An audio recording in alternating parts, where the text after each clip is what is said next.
what has been your best habit or tool uniquely that you've developed for your body, your mind, and your spirit individually? What have been things that you've done with your coaches in different areas that you think has brought about new epiphanies, opportunities, and ideas? What have been those tools and hacks that maybe people could lock into as well? Starting the day, in meditation, you're taking a moment to clear yourself and prepare yourself for the day. It's so important to step out of your home with intent and intention.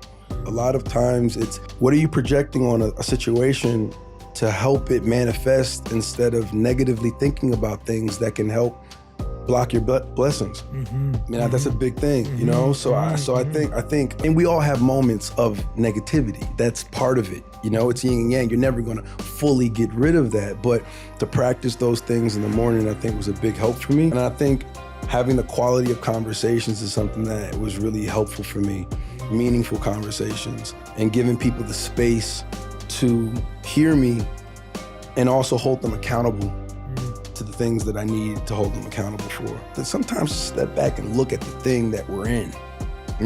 Like we're in an industry, that has generations and generations of taught behavior and practices that any positive disruptor has to understand those things in order to disrupt them in a way. Absolutely. And evolve them, and things are evolving. You see it, things are evolving in a way, and if you can look at it in a higher way, I think you can find your way through that. Yeah, that resonates. You remind me of this beautiful statement from Mark Twain where he said that history never repeats itself, but it always rhymes. Has the podcast been something you've always wanted to do, and this is me just curious, or is it something that you had to you forced yourself to reinvent yourself in a way? Because this isn't it for you. Yeah. You know what I'm saying? I know it's not. That this is a stop for you. This is a chapter in your book. Did you ever think I have to reinvent myself, or was that a product of the things that were telling you no, or the things that was challenging? Yeah, it's a great question. I think it's a mix of them all, but the thing that kind of like supersedes all of them, which I try and tap into, which I think you'll resonate with, because I think that's the conversation we're having, is having a connection with your intuition. Like for me, it's, I'm not looking at like, oh, what's the next trend? Or like, how do I disrupt myself? Because to me, those things are still following other patterns. Got you. Whereas it's intuitively going like, what is the thing that I bring, or what do I want to do, or what is the missing piece of the puzzle that I believe I have a unique qualification to fill. Gotcha. Because if I'm always looking around, there will always be a million things. Like I always say to people, if you go to a real estate conference, you'll realize you don't invest enough in real estate. If you go to a cryptocurrency conference, you'll feel like, oh crap, I didn't do this. And if I sit with a group of actors, I'll be like, oh man, I should have started. Like, you're always gonna feel the deficiency of the trend that you study. Correct. And so if you live that way around, it gets really complicated, because then you're like, well, do I do this or do I do that? Like, whereas when you go inward, it's like, oh, I feel alignment with this right now, because it lets me express myself, it lets me connect with people in a certain way. I feel I'm at the right evolution in my journey where it can manifest, as opposed to like, oh yeah, let me just figure out what the next big thing is. Correct. If that makes so much sense, bro. And I think that's what it is like your alignment with where you feel truthful. Yeah. And sometimes that always doesn't mean you're gonna be financially okay.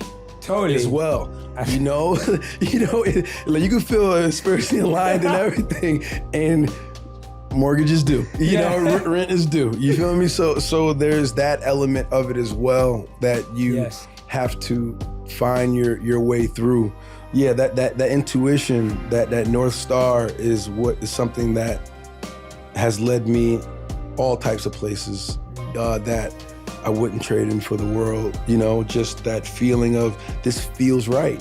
Yeah. And I know, does it make sense? There's probably some other things on paper that seems like the better option or choice, but this feels right. And more often than not, it's been the right move. When you're feeling the most trapped and down and nothing can go right, I feel like those are the moments that define you. Those are those character canon moments that are like, what am I gonna do now? How do you respond to that? And thinking your way, feeling your way, working your way through those things. On the other side, it's like, I don't know who said the saying, but like usually, you're the closest to getting what you want is always the hardest. It's always the feeling when you're getting ready to, people give up right before they get what they've always wanted to get. People quit and they give up. And I will not be the person who quit before I got what I wanted or what I needed or what I felt I was supposed to have. And for the people who are listening that doesn't feel like they can change their circumstances with the way they think or they feel, just hold on. Just endure, look at things differently. Challenge yourself to look at things as the glass half full. Challenge yourself to think 4 steps ahead. Think your way through it. Like now we have so many tools, we have so much information. There's a lot of misinformation out there, but there's so much information to be curious. Find something that does resonate with you, even if it's not in the world that you ever thought you would be in. Find something that you align with. Find your positivity. Find your intuition within that thing, and be obsessed about it. What have you been obsessed with lately? Like, what would you say is the thing you're most obsessed with right now, or that you have been in the past couple of years? I've been obsessed with getting my team right. I've been obsessed with getting the right personnel on the right brain frequency and getting everybody on the same page to accomplish these things that we need to go accomplish, because I truly believe it's going to be better for everyone. I think it's really going to make an impact, And so there's a obsessiveness that you got to have to over communicate, to follow up, to be redundant, to be consistent, that you need. And I'm obsessed about it, Strengthening my family, I'm obsessed over it, to lead by example, and break generational trauma and curses. And I'm obsessed over every project that I lend myself to. So this next movie that me and Ryan's doing, I'm literally, I'm growing all my stuff out, my hair and stuff out now. I'm becoming obsessed with it, and that character. And it's an addictive feeling to have a thought and see it come to fruition, to create something from an idea, and to see it and to manifest it. And I think it's also something that is going to help people. There's always I don't want anything that's not multi-hyphenate. I want anything that I'm involved in, it has to have layers to it.